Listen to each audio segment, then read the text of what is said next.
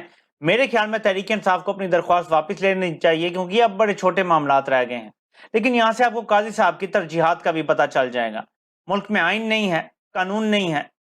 آج ایک اور جرنلسٹ کو، صحافی کو اٹھا لیا گیا ہے کیونکہ اس نے ایک کوئی ٹویٹ کر دی تھی توہین آمیز۔ یہ کب تک سلسلہ چلے گا؟ عمران ریاض خان غائب ہے، سیاسی ورکرز حبس بے میں رکھے گئے ہیں، عثمان ڈار غائب ہے، ابھیشیک رشید کو بھی غائب کیا ہوا ہے، اور کتنے لوگ ہیں، پرویز الہی کے ساتھ کس طرح کا ظلم ہو رہا ہے کہ توہین عدالت بھی ہو رہی ہے لیکن اس کے باوجود نہیں چھوڑا جا رہا۔ تو قاضی صاحب نے یہ بہتر سمجھا کہ ان ساری چیزوں کو نظر انداز کرتے ہیں، ملک میں الیکشن ہو نہ ہو، آئین ہو نہ ہو، قانون ہو نہ ہو، جمہوریت ہو نہ ہو، میں 2017 کے فیض آباد کیس اٹھا لوں گا۔ حالانکہ یہ بات میں بھی کیا جا سکتا تھا۔ قاضی صاحب اس مہینے ڈیڑھ میں اپنی جمہوریت بچاتے، سارے معاملات ٹھیک کرتے، انسانی حقوق بحال کرواتے اور آرام سے دیکھتے شوق سے فیض آباد دھرنا کیس، لیکن ایسا نہیں ہوا، جس سے پتہ چلتا ہے کہ میرے خیال میں دال میں کچھ کالا ہے، انلیس یہ کیس لگتا ہے اور سب ڈسمس ہو جاتا ہے، سب اپنی درخواستیں واپس لے لیتے ہیں اور یہ کیس ڈسمس کر دیا جاتا ہے اور کوئی آبزرویشن نہیں دی جاتی۔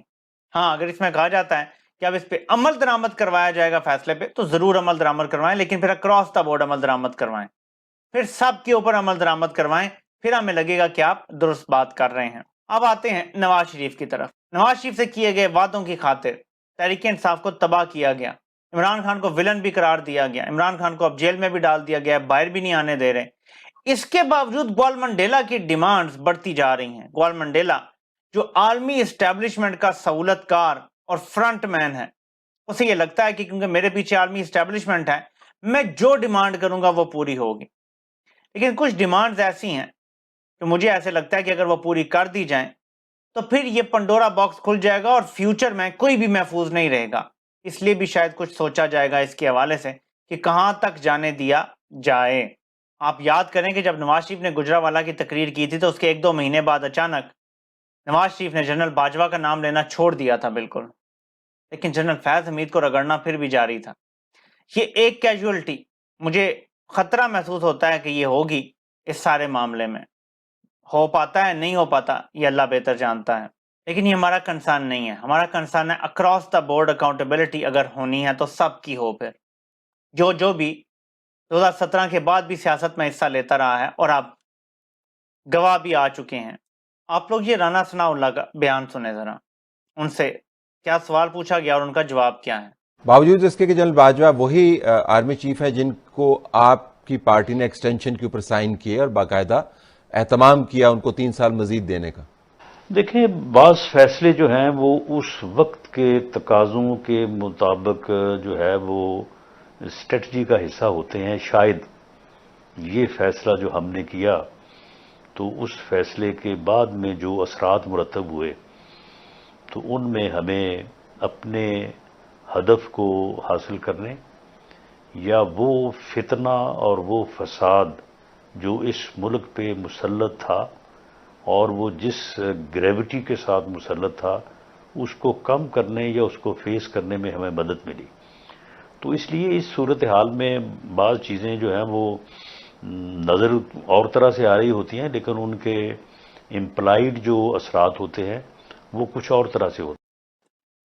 یہ بالکل واضح ہو گیا کہ آپ خود کہہ رہے ہیں کہ ہم نے ایکسٹینشن کا ووٹ اس لیے دیا تھا کہ اس کے بعد عمران خان کے خلاف سازش ہوئی، جسے یہ خود فتنہ کہتے ہیں، خود فساد کہتے ہیں، کہ ایکسٹینشن اس لیے دی 2019 میں تاکہ عمران خان کا انتظام کیا جا سکے، اور آپ نے پھر دیکھا کہ وہ ہوا، کس نے کیا، کیسے کیا، سارے مورے کیسے ہلے۔ اور اس سے پہلے خواجہ آصف یہ خود کہہ چکے ہیں کہ جس دوران ایکسٹینشن کا معاملہ چل رہا تھا ہمیں آفر ہوئی تھی کہ پنجاب حکومت آپ ابھی لے لیں۔ سمجھ آئیے آپ کو؟ تو یہ سب کچھ اکراس دا بورڈ اکاؤنٹیبلٹی ہونی چاہیے، اکراس دا بورڈ، ٹھیک ہے۔ اور اس کے بعد ابھی جو عمران خان کے خلاف کاروائیاں ہو رہی ہیں، اگر کرنا ہے تو پھر جس نے جب سیاست میں حصہ لیا، جب سیاسی بیانات دیے، جب سیاست میں انٹری ماری، جب کسی سیاسی جماعت کے خلاف کام کیا، پھر سب کی اکاؤنٹیبلٹی ہونی چاہیے۔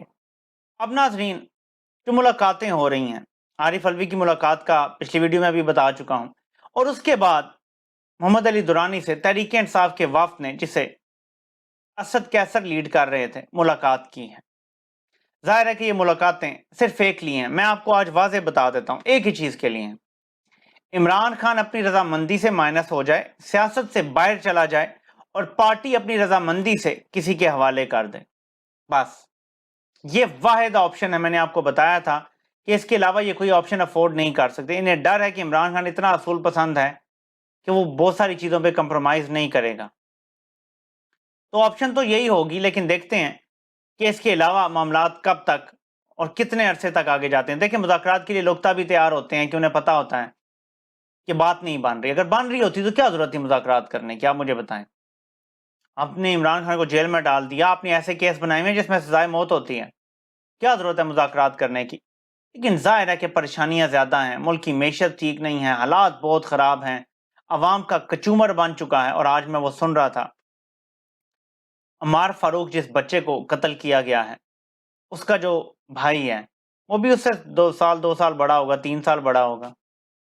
وہ کہتا ہے کہ ہم اب پاکستان چھوڑ کے جا رہے ہیں, ہم نے یہاں نہیں رہنا. ہمارے بھائی کو انہوں نے مار دیا, جیسے بابا کو چھوڑیں گے, اگر انہوں نے چھوڑ دیا, بابا واپس آئیں گے, ہم یہ ملک چھوڑ کے یو کے چلے جائیں گے. اس عمر کے بچے کے دل میں پاکستان سے کیسی مایوسی پیدا کر دی گئی ہے. اور یہ ایک گھر کی کہانی نہیں ہے, گھر گھر کی یہ کہانی ہے, پوری قوم کو مایوس کیا گیا ہے. اور میں نے آپ کو یہ بات 2021 میں بتانی شروع کی تھی, جب یہ شروع ہوا تھا رجیم چینج آپریشن, کہ یاد رکھیے گا 5th جنریشن وار کا سب سے بڑا ٹول ہے کہ قوم کو مایوس کر دیا جائے. انہوں نے یہ جو سب کیا ہے, یہ بیرونی قوتوں کی ایما پہ قوم کو مایوس کیا ہے, تاکہ یہ قوم کسی قابل نہ رہے اور صرف اچھی غلام بن کے رہے, یا یہ ملک چھوڑ جائیں. یعنی جو آزاد لوگ ہیں وہ ملک چھوڑ جائیں, اور پیچھے بھیڑ بکریاں یا وہ مجبور لوگ جو جا نہیں سکتے, جو ملک چھوڑ نہیں سکتے, جن کے پاس مینز نہیں ہے, پیسہ نہیں ہے, یا کوئی اور وجہ اسکل نہیں ہے, جو جا نہیں سکتے, صرف وہ پھنس جائیں, یعنی مجبور لوگ ہوں ہر لحاظ سے, تو وہ غلامی کریں گے. پھر انہوں نے کیا کرنا؟ یہ سوچ سمجھ کے کیا گیا ہے. لاکھوں لوگ ہر ماہ ملک چھوڑ کے جا رہے ہیں. اتنی بڑی ہجرت جتنی اس 18 ماہ میں ہوئی ہے, میں چیلنج کرنے کے لیے تیار ہوں کہ 1947 میں پاکستان بننے کے بعد ایک ہجرت ہوئی تھی, اور ایک ہجرت پچھلے 16-17 ماہ میں ہوئی ہے. یہ میرا چیلنج ہے تمام اداروں کو کہ کوئی بھی ڈیٹا نکال کے مجھے دکھا دیں کہ ان 16-17 ماہ میں جتنے لوگ ملک چھوڑ کے گئے ہیں, اس سے زیادہ کبھی بھی گئے ہیں اتنے ٹائم پیریڈ میں. اس ملک کے حالات ٹھیک کرنے ہیں. میں پھر دہراتا ہوں, 80% لوگ عمران خان کو اپنا لیڈر مانتے ہیں. آپ کو عمران خان کو عزت دینی پڑے گی, ورنہ یہی صورتحال مزید بگڑتی جائے گی, اور آپ کے لیے صرف نفرتیں بڑھیں گی, جو کوئی بھی نہیں چاہتا. ہم چاہتے ہیں کہ سینس پریویل کرے, جو بھی کوئی ایجنڈا ہے اس سے نیچے اتریں اور پاکستان کو سامنے رکھیں. اور اگر پاکستان کو سامنے رکھنا ہے تو عمران خان کو عزت دینا ہوگی. آپ سے انشاءاللہ پھر ملاقات ہوتی ہے. اللہ پاک آپ سب کا حامی و ناصر ہو. آپ سب کے سننے کا بہت بہت شکریہ.